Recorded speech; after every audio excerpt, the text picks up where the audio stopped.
So I fit it on the dummy, and when you are going to fit it on yourself, make sure that the side seam is going to go.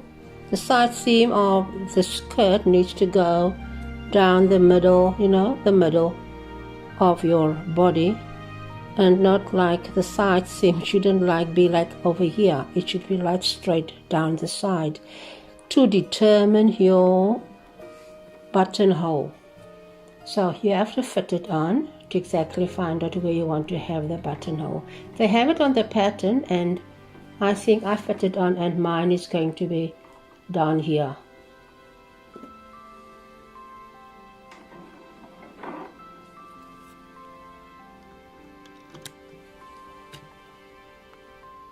I made a handmade buttonhole to get the tie through, and I will link a video for you to go and watch how to make it.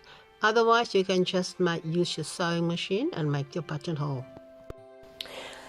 So after you added your waist tie, it's time for the hem.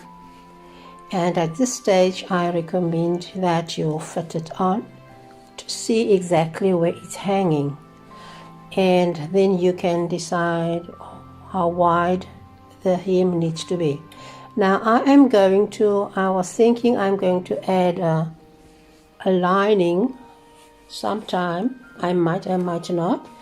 And I am going to do a hand sewing hem. So what I did, I just measured 1 centimeter and I ironed it right across, and then I did another 2 centimeter.